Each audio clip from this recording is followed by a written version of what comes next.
hột gà nướng, hột vịt lộn, hột vịt sữa, trứng cút lộn, bắp xào đen. Whether you're an expat here in Vietnam or you're living in your home country, you're probably always thinking about the future. And when it comes to long-term savings, where do you even begin? So that's where our partner Thinh Dang Pacific can really help you.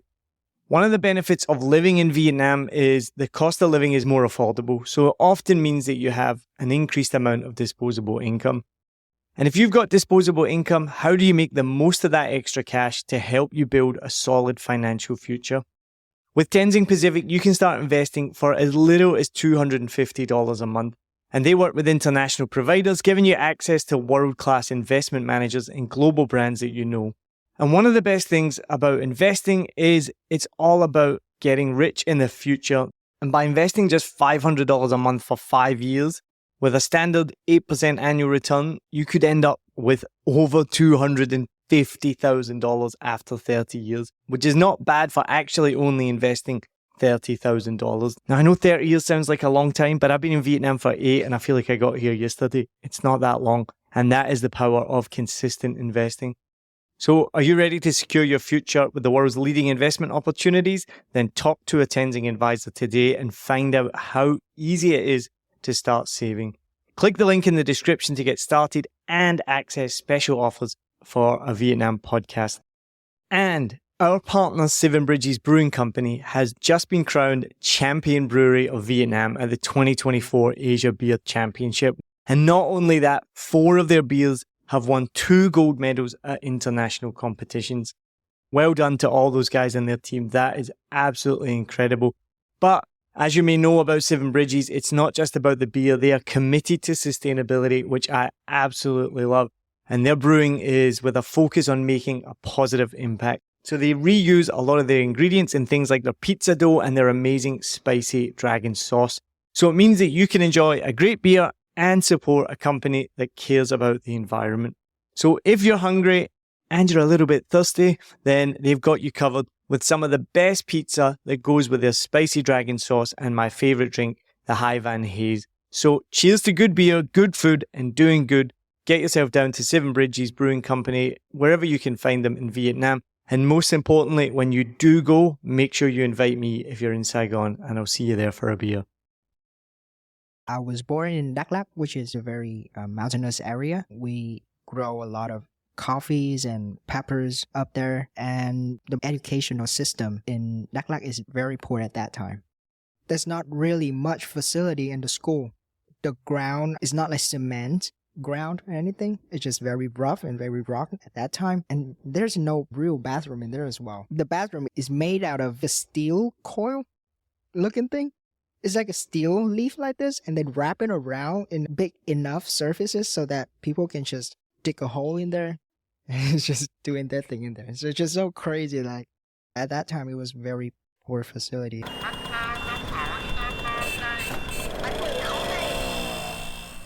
Thank you for listening to this episode of a Vietnam podcast with me, your host, Niall Mackay.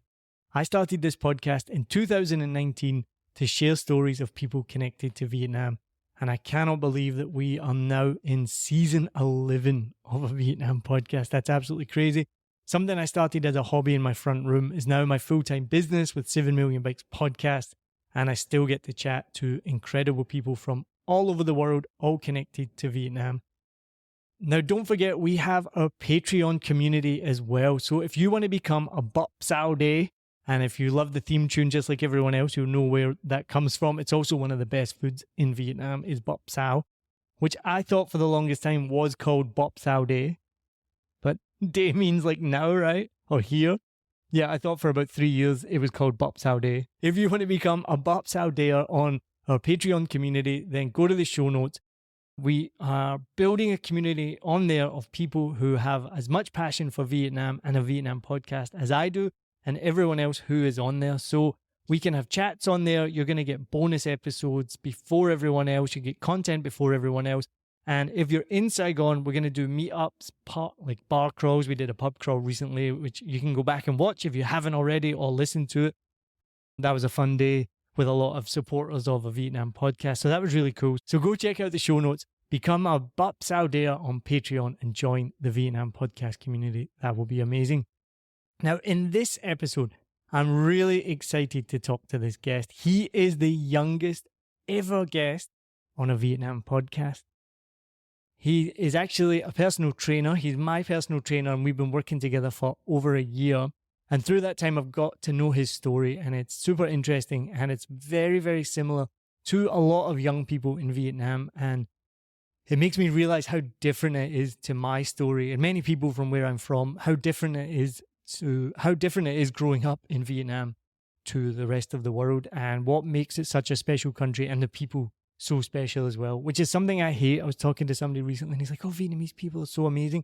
I mean, don't get me wrong, there are many amazing Vietnamese people, but there are also many other amazing people in every other country in the world, and I just hate that stereotype when you dilute a whole population of 90 million down to they're all amazing people. I've not met all of them. Most of them are pretty nice and pretty awesome, but it's not the same. They're not all the same person.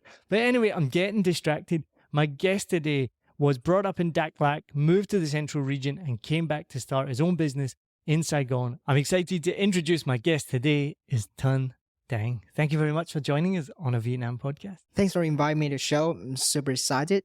This is the first time ever I have ever been into a podcast as well. So yeah, hope we're going to have a really great conversation. Nice. I'm always excited to pop somebody's podcast cherry. That's amazing. Mm-hmm. That's a phrase. Do you know that one? I too, I'm showing my age here. Pop cherry. Pop your cherry. It's like cherries on top. Like someone can write in and you can tell Thinh what that means. I don't think that's a language barrier. I think that's an age barrier because as we've already mentioned, you are the youngest ever guest on a Vietnam podcast. How old are you? I was 24 and I was born in 2000. 2000. So you were born in a different millennium to me. I can feel. Jeez. I mean, I remember, so I worked in a summer camp from like 2003 to 2007. And I clearly remember the first time we had a camper being registered by the parents to come to the camp that year. So I think the minimum age was 6 years old. So it would have been 2006. And I remember somebody holding up the form and being like, oh my God, this camper was born in 2000. That was a watershed moment for me. And now here you are, a fully grown adult living in the world that was born in a different millennium to me. That's crazy. So you're Gen Z. Oh my goodness. I think you might be the first Gen Z I've had on the podcast as well. Maybe some others. I'm not sure. I didn't ask them all what generation they were.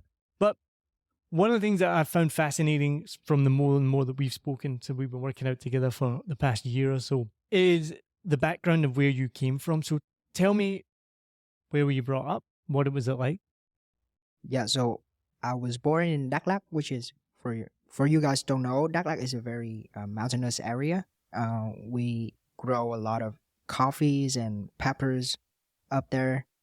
And yeah, the thing about the main reason why my parents want to send me to Da Nang, I think Neil has already referred this to you guys as well, is because educational system in Dak Lak is very poor at that time. There's and there is a lot of minor ethnicities in there, so everything is just not very good for studying in the long terms. And that's the reason why my parents decide to send me to Da Nang. And the first thing when they do is to find an English center for me to learn there.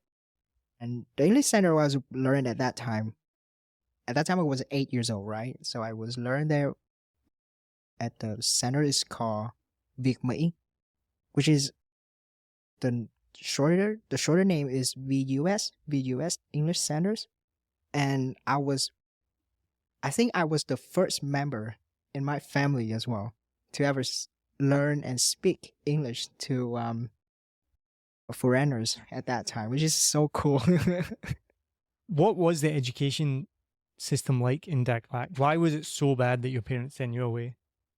I'll tell you stories because when I was in my first grade, which means I was 7 years old, and I was studying in a primary school in there. And I think the school, the thing is that we live with minor ethnicity in Vietnam, right? So then we also study in the same environment with them. there's not really much facility in the school. The ground, I think it's just purely, it's not like cement ground or anything. It's just very rough and very rocky at that time. And there's no real bathroom in there as well. The bathroom is made out of, it's like a steel coil looking thing. It's like a steel leaf like this, and then wrap it around in a very big enough surfaces so that people can just dig a hole in there and it's just doing their thing in there. So it's just so crazy. Like, I think things already changed there, but at that time it was just like 12 years ago or something.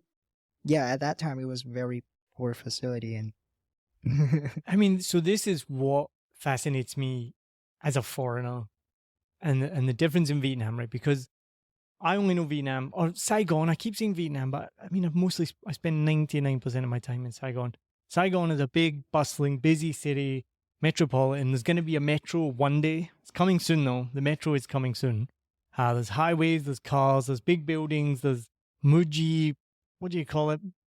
Zara, Mango, H&M. Like, it has everything here, right? And so on the face of it, when you see Saigon and the cars as well, you just see this modern city. But obviously underneath it, in Saigon, you go to areas like District 4 or Carve. Like, it's completely different to downtown Saigon, obviously. But what is fascinating is, especially in Vietnam, it is still 10, 20, maybe 30 years behind the rest of the world. And that becomes really apparent with stories like yourself. Like, that's crazy. You're talking about not having a proper toilet in your school in like 2005, 2006, right? When you were going there. Like, that to me, I was going to school from when I went to school when I was 5 years old was 1987. And so that's when you really start to realize, like, 1987 versus 2004, I can't even do the math. It's like 20 years nearly, right? And so it's crazy that people like yourself have come from that background. And Vietnam, though, is progressing quicker than anything you can imagine. And it's progressing so quickly, like you said, that school probably doesn't exist. But I know it does exist. Like, I've been to the Mekong Delta. I've helped fund in my old job, like the rebuilding of a school. And that was only 4 years ago. And there's still many schools like that with holes in the wall, mold on the side and things like this. So that's why in particular, like, when we've obviously spoken a lot, I was like, I want to share your story on a Vietnam podcast because it is, I think maybe even you think, why is this an interesting story to share? Maybe not. Maybe you think it is a great story. But I personally think because it's so different to where I've come from, you're so much younger than me, but your background and where you've come from to get to where you are today is just so different and so incredible. So apart from the school having a hole for a bathroom, what else was it like growing up in Dak Lak, this mountainous region? You mentioned your parents worked really hard. What did they do? What was it like for you growing up? yeah, so basically, like I already mentioned before, like we grow in coffee and we grow in peppers.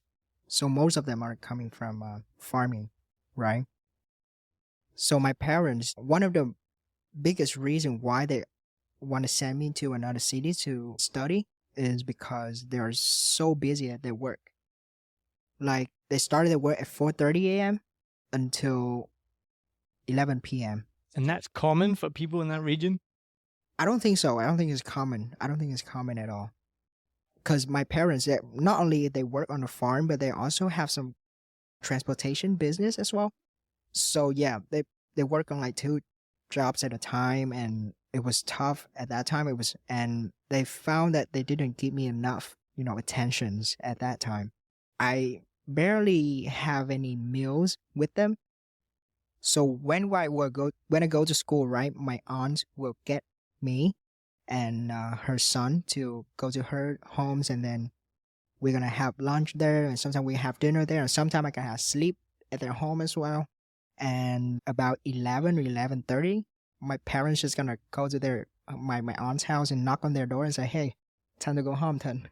That's it. Wow. So yeah, it's just, I don't think it's very common in Vietnam, in my areas, for people to work at that intensity. And yeah, it was tough, but I know that my parents have done their best to grow me up, and then building a very happy and full of love family. I'm very proud of my family, actually. Now that's beautiful. And It reminds me of something. I spoke to Suzanne T. Hien Hook, who she was an orphan from during the war. She was found under a bush and then adopted by a family in the UK. And it was celebrated as this amazing thing that she had been adopted and saved by this British family. But it turned out they were massively abusive and made her life hell. And in the podcast, she said something that's lived with me to this day, and I've repeated it before as well. She said, I never knew what it felt like to be loved. And I had a tough upbringing. You know, my parents divorced. We had times where we didn't have money, but we still had a good upbringing. So it's not like hugely traumatic, anything like that, but it's a tough upbringing.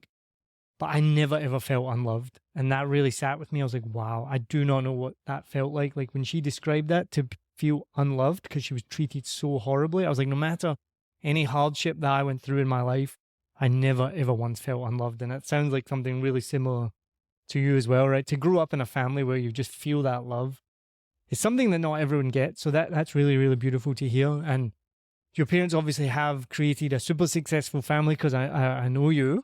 So how many brothers and sisters do you have? And then what was your parents' solution then to never being there but working so hard? So yeah, we have 4 siblings in total, including me. So we have 2 sisters, 1 brother, and me. So the story, the plan is that my older sister get into the university in Da Nang, right? So that she's the first one, make the first move to go to Da Nang. And the second one also, like, very coincidence, she also get a university in Da Nang as well. So my parents are, yeah, Da Nang is a very cool city as well. Got beach there. It's very nice. And it's not as crowded as Saigon. And then it's very safe for, 2 little girls in the middle of cities. So they decided to just send me and then my brother at the same time so that they can take care. My sister can take care of both of us. And my sister, she played a crucial role at that time, which means that the thing that my parents cannot physically do, which is like cooking, look after me, show me how to do the math, show me how to write the words so they can do the homework. She gonna be in charge of doing so that my parents' main focus is to make money. That's it. So she's like my left hand for my parents. I love her so much. If she watching the podcast right now, I love you. Okay. Well, you've missed a crucial point here, which I think is the most incredible part of this story. So not only was your sister in university trying to get a degree, which I know you get a lot of free time when you're a student, but it's hard work as well. You got to get a degree. Then you're told to look after someone. How old were you when you got sent to Da Nang to live with your sister who's studying in university? So I was 8 years old at that time. And your brother? And my brother was 14 years old at that time. So one was primary school, one was in middle school. And then your mom and dad are like, yo, can you just look after the kids for me? Exactly. So the thing is that she not only take care of me, she have to take care of my brother as well because he still go to school. And he also,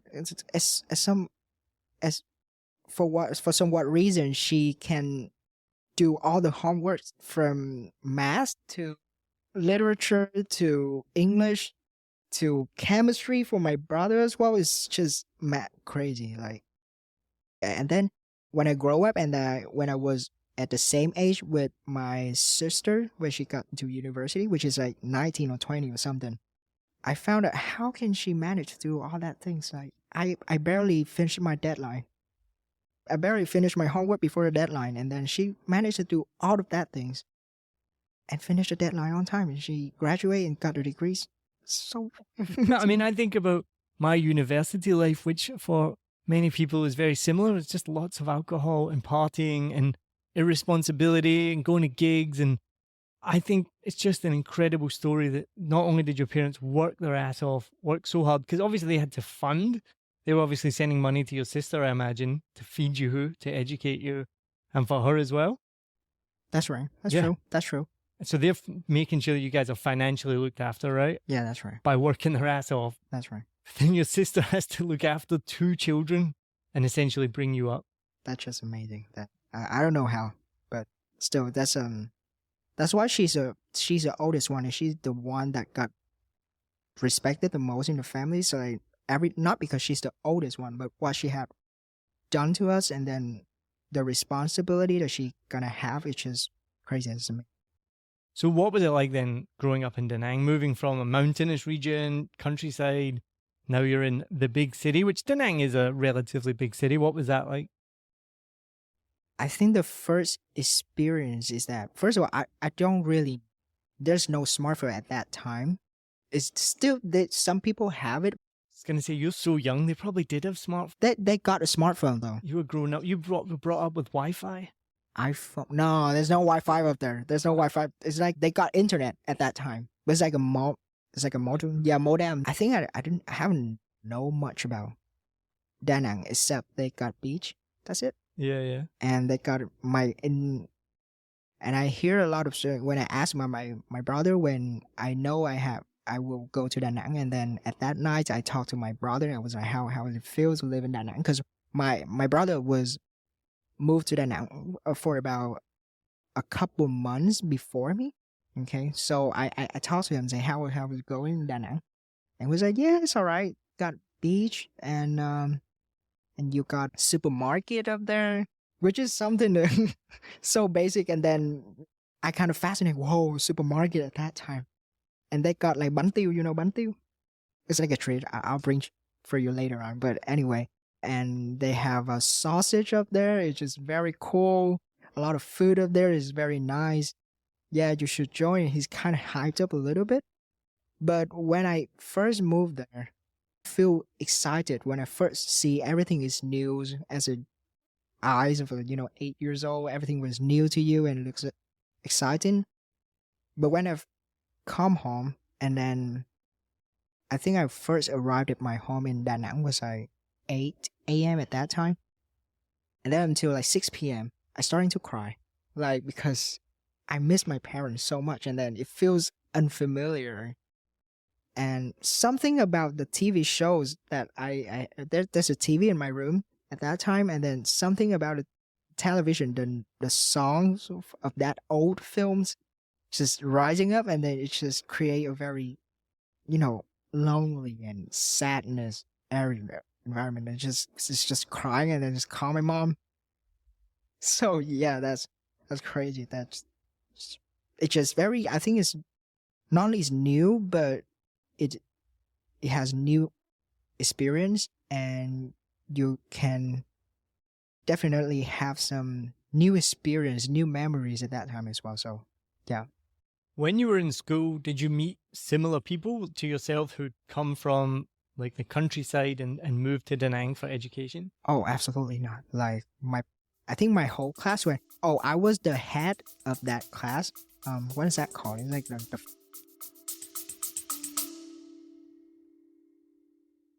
Do you want to start your own podcast, or you want to take your existing podcast and turn it from average to amazing? Then listen to Smarter Podcasting with me, Niall Mackay, the podcast guy. I'll give you expert tips and insider strategies to make your show stand out. I also talk to podcasting pros like Ariel Nisimbalat, Sam Sethi, and Adam Shively. You'll learn the secrets of growing your audience, improving your content, and turning listeners into loyal fans. Just search Smarter Podcasting and start making the best podcast possible today. We don't really have it in the UK. I think in America they have a prefect, maybe. I don't know. I don't actually know. But he's like assistant of the main teachers. Oh, that's such a Vietnamese thing, I think, from working in Vietnamese schools. Like, it's weird to be like the teacher's pet, like the teacher's like minion.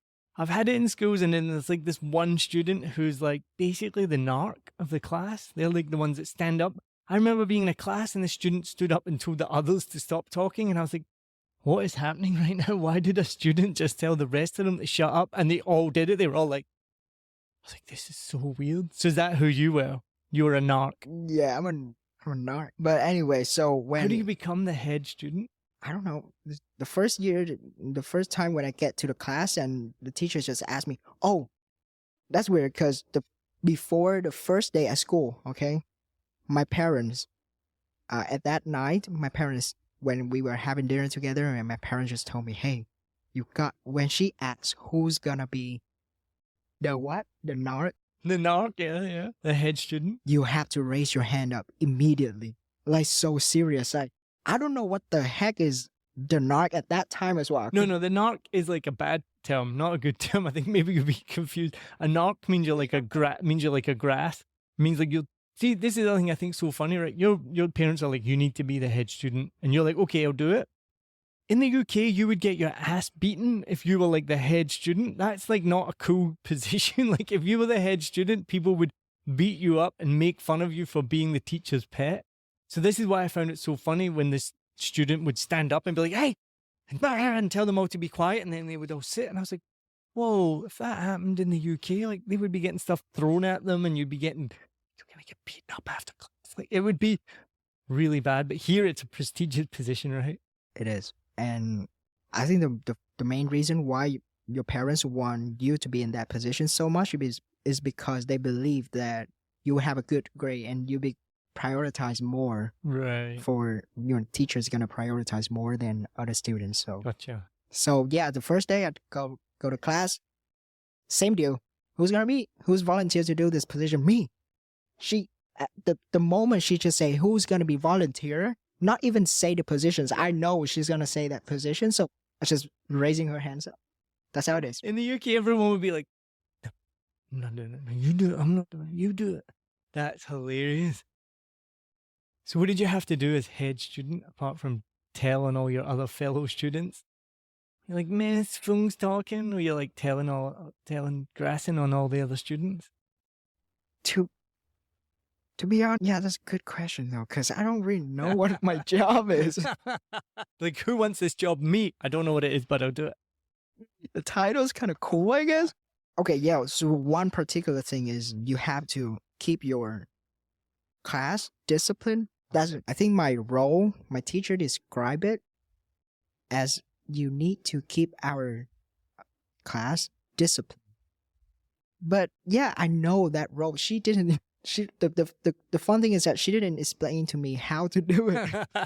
She just say, "Hey, keep the class disciplined." So I'm like, okay, I'm gonna try. So I think one of the things that I try to do is just trying to scream at the top of my lungs every time they talking to each other, and then the teachers, they're writing board and trying to explain the lesson to the students, and then nobody listen. I just stand up and say, "Hey, what you doing?" Yeah, I've seen this happen when I taught in public school. It blew my mind. Yeah, it's crazy. And then I think I write down the name of that guy. It's like a snitch, right? That's what I'm saying. A narc, a snitch. Yeah, I've seen it in action. It's hilarious. And you were so proud to do this job, to be a snitch. You were the head snitch. Nah, I don't think so, man. I think I give up at. So how many people were in your class? Oh yeah, that's a good question, because I think it's different from place to place.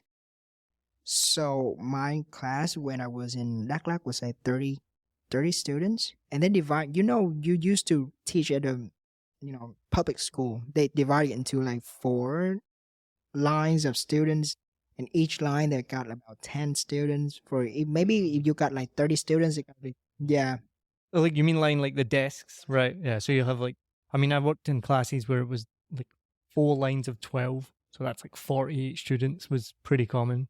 That's much higher than us. Cause so when I was in Dak Lak was like 30 students, which is like 3 lines, 10, and when Da Nang I have like 40 students at that time, and they divided into 4 lines as well.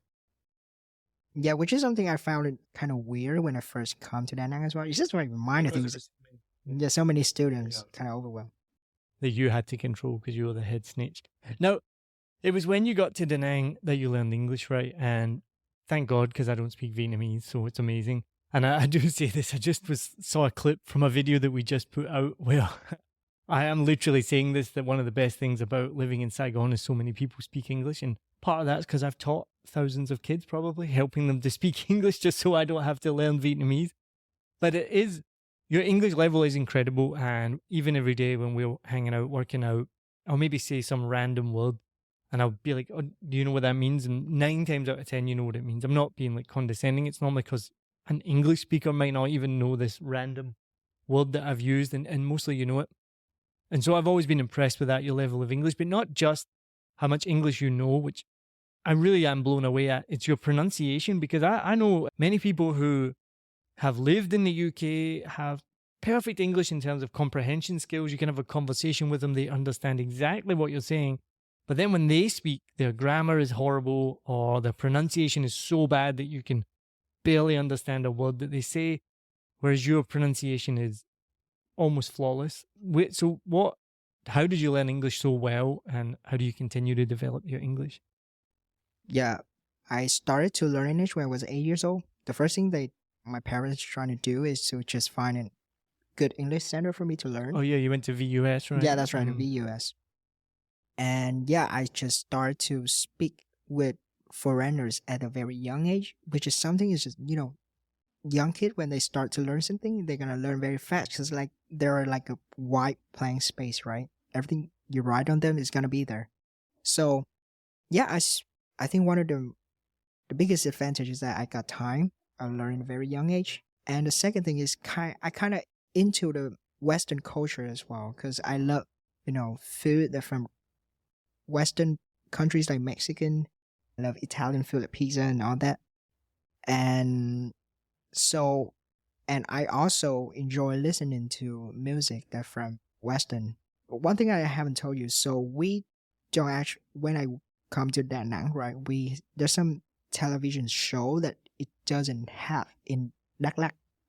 We do have a TV and we have TV shows up there, but it just doesn't have that much varieties up there. And then when I just first moved to Da Nang, I kind of fascinating how much you can watch up there. Like I think it was like MTV or something at that time. The first song that I that keep myself, just subscribe to MTV every single day is Die Young from Kesha. She's so hot at that time, and the music was fire at that time. And that's the first thing I learned. I listened to a lot of Western music, and the older I get, I think in recent years I started listening to some TV shows like James Corden, Jimmy Kimmel's, and then podcast, it just pops up, and then I just listen to it more. I love Joe Rogan, the Vietnam podcast as well. Don't lie, it's alright, don't lie.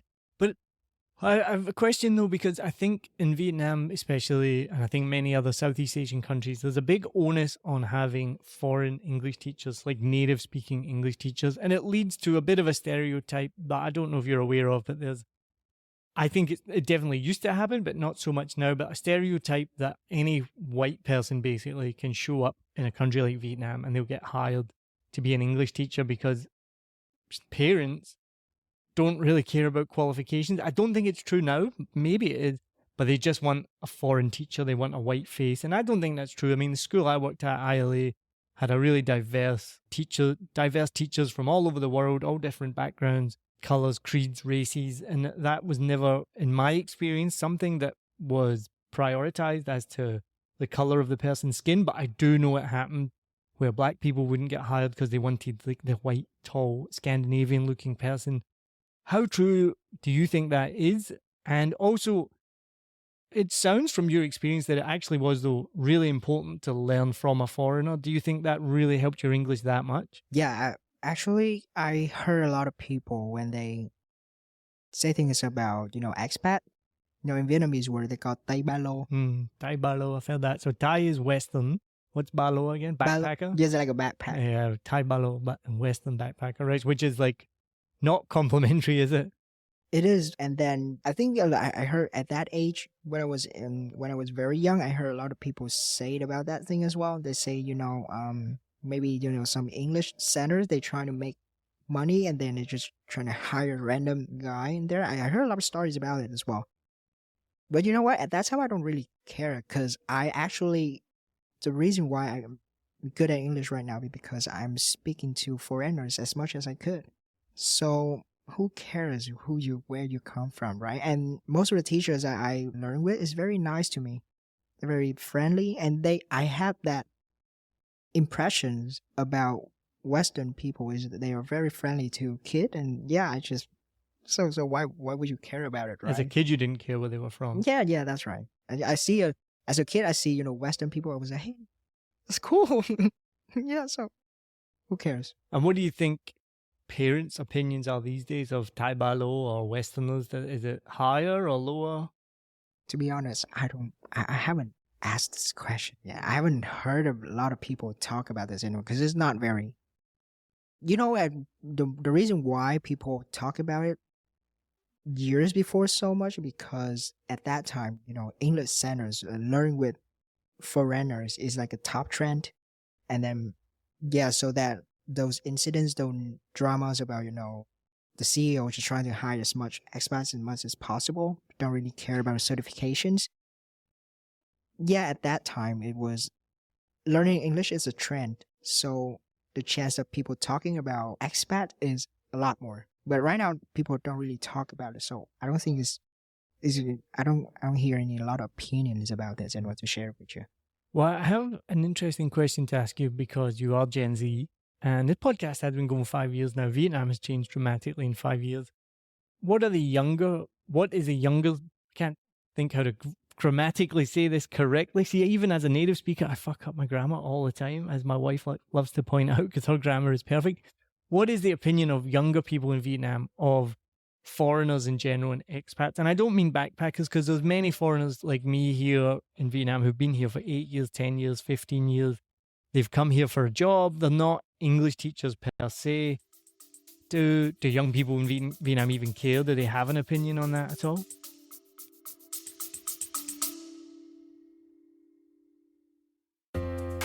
If you want to dive deeper into our community of passionate listeners, then we have restarted our Patreon so that we can build a community of people, and we're calling that community the Bop Sao Dares. You can choose a level that suits you. You can become a Cafe Suada, a Banh Mi, a Com Tam, a Bun Tet Nung, or the ultimate level, you can become a Bop Sao Day. Join the fun with me and let's explore Vietnam together like never before. So hit that link in the show notes and join my podcasting adventure of a Vietnam podcast today. Cheers!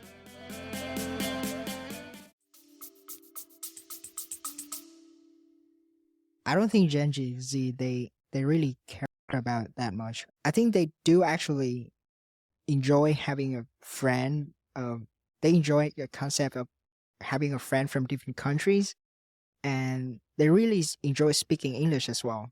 It's a chance for them to, when they have a friend which is from whatever countries you're from, but as long as you can help them to, practice English beside Vietnamese, you speak Vietnamese all the time, right? So yeah, that's all they care about. And if you're friendly, you be nice to them, and that's cool. That doesn't matter about the stereotype. They're not, what my question, I guess, is they're not intrinsically impressed just because you're a foreigner. Because I feel like that's a trait that some people expect and think that Vietnamese people have.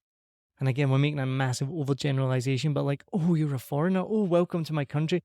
I personally have never felt that. I mean, maybe just because I'm an old man and nobody gives a shit about me, but when I go to the shop or when we go to the gym or I walk about, I don't feel like I get any special treatment, special looks. I don't think that anyone looks upon me as being better because I'm foreign, but I feel like there are some foreigners that feel like they are looked upon better. And I don't know, is that true or is that not true? Or is it just them a feeling of misplaced superiority? A couple of years ago, I do believe that, Western people, they put themselves up with other people. You think they put themselves up? I do think at that time that the Vietnamese people, when they talk to a Western, they have that admiration at a certain degrees. But then I think the more I grow up, the more I think that it's not. I think that's just my stereotype. I just put it in the others. So that's why I see it in that way. But now I just think it's just normal. People versus people, they just speak different language, and that's it. So I have a question that goes in a bit of a different track. That there's another stereotype that I don't think applies to, for example, the building that we live in or the area that we live in. But there's another stereotype which I also hate. Well, I hate all stereotypes, but that foreigners here, especially Westerners, so Americans, British, Australians, they're here escaping something, or they're here to take advantage of the country or take advantage of the women, or they're here because they just want to get drunk and party and have fun and don't actually like contribute to like society. And again, I think, as saying I hate stereotypes, there are some people that I do think that I know of that you could probably put in that box. Do Vietnamese people even think that at all, or is that just like a stereotype that's given to Westerners by other Westerners? Good question. I heard some Vietnamese people, they tell me about that opinion as well. Something about, when you don't go to work at that country, and the government will supply for you a certain amount of money. I don't know if that's true or not. That's just what they said to me. But they said a certain amount of money, and then those people will come to, some countries like Southeast Asia to just use that money, and then, just like basically retire. Is that true? That's true. Not in Vietnam, because Vietnam doesn't have a retirement visa, but it is true that they'll either get government money or it will be their own money that they've saved up their whole life for retirement, and then move to a country like Vietnam or somewhere else in Southeast Asia to retire because it's less expensive. So that's common. And that can be problematic because it's another stereotype that there's many older Australians will come here and set up in Vung Tau and spend their pension money, and they're just living the life in Vung Tau, not really contributing to the country, and can be, again, I don't want to overgeneralize, but can be like pretty horrible people. That probably is not true. Maybe it will be true for like a couple of people, but that can happen. But again, so we keep going on about stereotypes, right? And every time we talk about a different stereotype, you're like, yeah, there's some people that are like that, but it doesn't apply to everyone, right? But moving on, so you lived in Da Nang until when? I lived there for 10 years. So when I finished my high school, I go to University of Ho Chi Minh City when I was 19. And yeah, I started and living there from Ho Chi Minh City from 19 up until now. So as I mentioned, I keep saying Vietnam when I really mean Ho Chi Minh City or Saigon, because I spent most of my time here. And it is the big city. So coming down here, 19 years old, you're brought up in Dak Lak, which is known as the coffee region, mountainous region. Then grown up in Da Nang, which is a big city, but it's still quite small, quite regional. What was it like then coming to the big city? Yeah, actually, again, I actually feel the same way as the first time I moved to Da Nang from Dak Lak. It feels very new to me. And yeah, one of the things is so interesting because I'm the only one in the families moved to Ho Chi Minh City to live and study and live like this long. My parents always tell me that, you're the youngest child of the house and you're the most innocent child of the house. You know nothing. They say I know nothing about life experience, like zero. How can you end up in here and not losing your bike up to this point? They're kind of impressed, actually. So they thought you were going to come to the big city and just like lose your mind, basically. True. They're going to let loose. And I'm going to lose my bike very soon. And lose my phone is going to be snatched in the street. And has any of that happened to you yet? No, I don't think so. So you have lost a bike? I have lost a bike. And, But anyway, you moved to Saigon. You finished a degree. Now, this comes back to a question I was going to ask earlier about education, and incredible what your parents did for you and your brothers and your sisters, working so hard to give them that education, to make you the head snitch, which was, they must have been so proud of you to being like the head snitch. Massive, massive focus.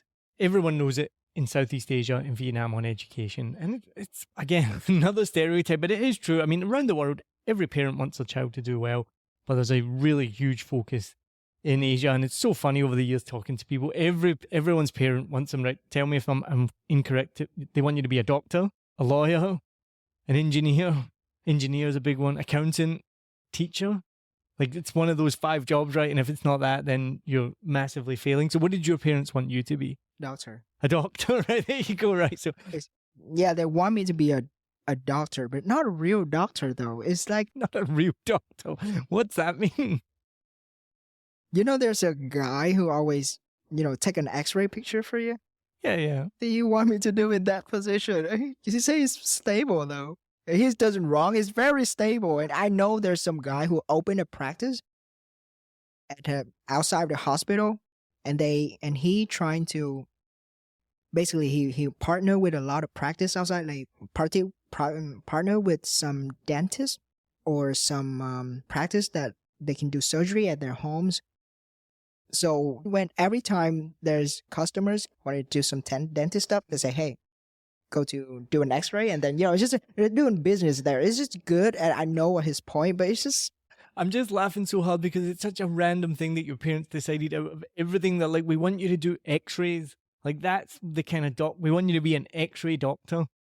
Now, as people listening will know, you're not an x-ray doctor. What is your full-time job? right now I'm a personal trainer. As we've mentioned, that's what I've sort of alluded to. And anyone looking at me right now on the YouTube video, obviously if you're listening, thank God you can't see me, because if you can see me on YouTube right now and you're watching me, it's not a good advert for you. They're like, holy shit, he looks terrible. No, I feel I'm 42. I've just done 42 and I feel as good as I've ever felt. And so, you're being a great personal trainer. But what my next question is, up until recently, what did your parents think you did?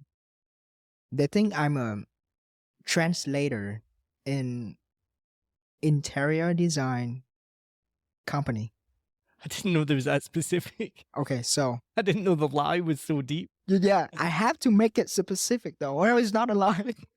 I say that. And your parents won't listen to this, will they? Yeah, that's right. They say that. Oh, interior design, and I'm surprised you didn't say you were a translator for an X-ray doctor. That would have been the next best thing. Could be a great idea, man. But yes, and I say them that I want those company they make interior so that can export it, which is something that internationally, it's gonna make them buy into it a little bit more so they can leave me alone. Did you send them a website of a real company? No, you didn't go that far. Yeah, that's right. No, so what? So I mean, the reason is obvious, but why did you tell them that?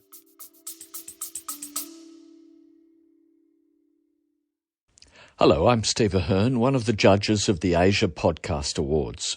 I'm interrupting this episode to let you know that you're listening to an award-winning podcast.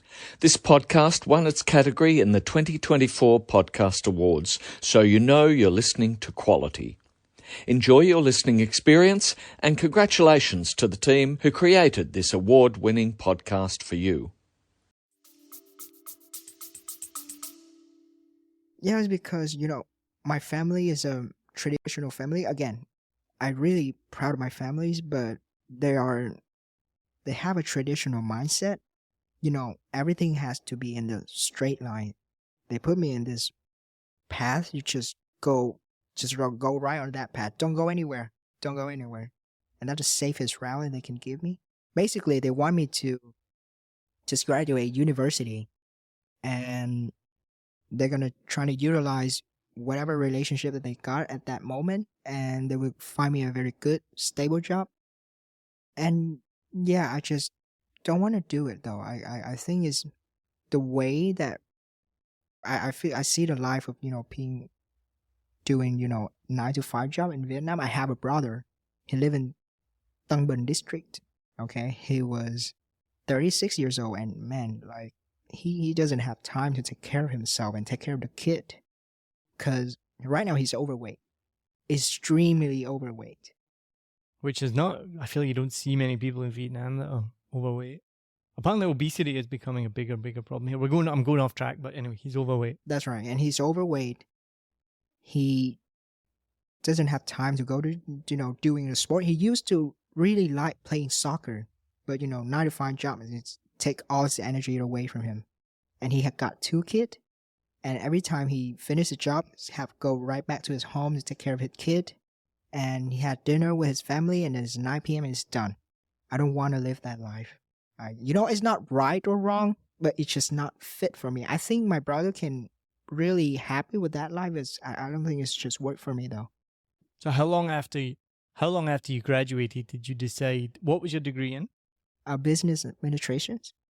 So how long after your degree did you decide, I'm not going to do business administration and I want to be a personal trainer? I think at that time I'm in the 3rd years. So we have 3.5 years to make sure that I can get the degrees. So at the starting of the 3rd year, I say like, I also learn a lot about business on YouTube as well. I don't learn nothing about university, but I say that, hey, I got, I know to do fitness, and I really have a huge passion about this. And how about I can sell this to people? That's it. Just like that. It's a business actually. You give something that you have. absolutely. Yeah, you definitely have to use a lot of business. You're running your own business. You're not just a personal trainer. Exactly though. So, You don't work for like California Fitness, which is nothing wrong if you do, but you work for yourself. That's right. So I know that you recently told your parents the big reveal. How did you tell them that, and what was their reaction that you are not an X-ray doctor, that you are a personal trainer?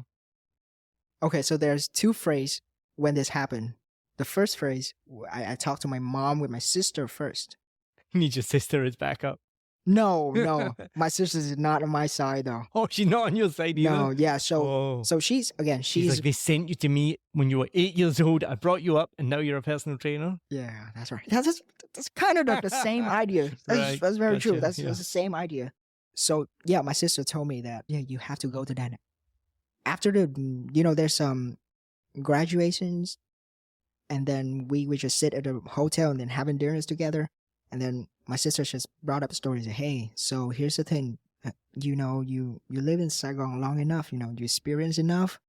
I think you're already done with the cities, right? And I think you should go home, go to Da Nang, and then the whole families can go out and gather there, and then my parents can retire there, and they can spend the rest of their life with their children and all that. It's beautiful, actually. I understand the ideas. But I was like, yep. I was just nodding. And just like, no. I don't want to, because I don't want to argue with her. And I just explained to her that, to be honest, I thought that if I were a personal trainer, I saying my income, they kind of impressed. I thought that they will impress, because at that time, I think I make good money in terms of people at my age. And I think some people who work in an office job who was like 25, 27, even 30 years old, I still can make more money than them at that time. So I thought I can impress them by that. I saying, yeah, to be honest, I'm a personal trainer. I'm trying to, my goal is to scale up to 10 trainers, and I can open up gyms. That's my vision. I mean, it's amazing. Like, you're working for yourself. You have a vision. You have goals. You're making more money than other people your age and doing, like, this should be amazing. I'm like already scared of the reaction because I actually haven't heard what was the reaction. So what was the reaction to that? Yeah, so I'm so passionate when I'm talking about it as well. I'm saying, yeah, it's just, you have to trust me on this one. I really, because I thought that plan's going to work. If you have a vision, and I have something to prove, which is I make money at that time as well, right? So then my sister said, so what's the point of going to the university? You have to utilize your degree in something. You have to utilize the knowledge that you have gained from your university, which is absolutely nothing. Absolutely nothing. And then why don't you waste all my parents' money for, now you're going to be a PT. You're going to fix people forms. You're going to just like be touchy with other people. But yeah, it just hurt me though. It hurt me at that time. I thought you were going to be impressive. Yeah. What's so funny as well, because I mean, my degree is in sports science and I have never used it once. And most people do not use their degree. Is that something, another kind of cultural difference in Vietnam? Are you expected to use exactly what you study? Yeah, I thought so. Well, I hope that the reaction has been better than you told your mum and then when you told your dad. So when I see the first reactions, I was like, holy shit, I will never. And I talked to my brother. My brother is like my side man. And I talked to my brother right after I tell them, and my brother was like, holy shit, why would you tell them? Why would you tell them? It's too soon. I thought we have 10 trainers. Yeah, that's right. Exactly the thing he's told me. He's like, you have to at least just have one trainer. Keep lying until at least you have one trainer to work for you, to be a business in their eyes. And now you just mess things up. My brother, he told me about this. He said that it was so close. He was this close to tell me that, hey, in the graduations, you don't tell them about your job. He's about to call me at that time, but then in the same day, same night, when I call him, I was like, oh shit, I wish I could talk to them sooner.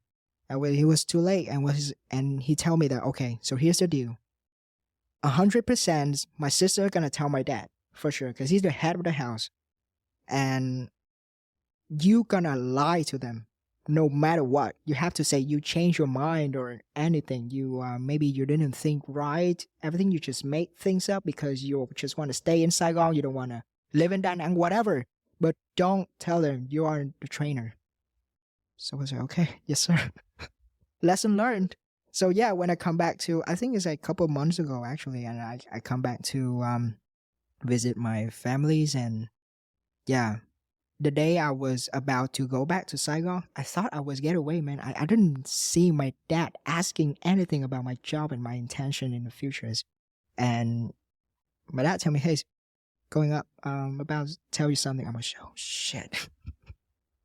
And I sitting down, my dad closed the room door, and he's sitting right in front of my face, and he was like, okay, so tell me, what you gonna do?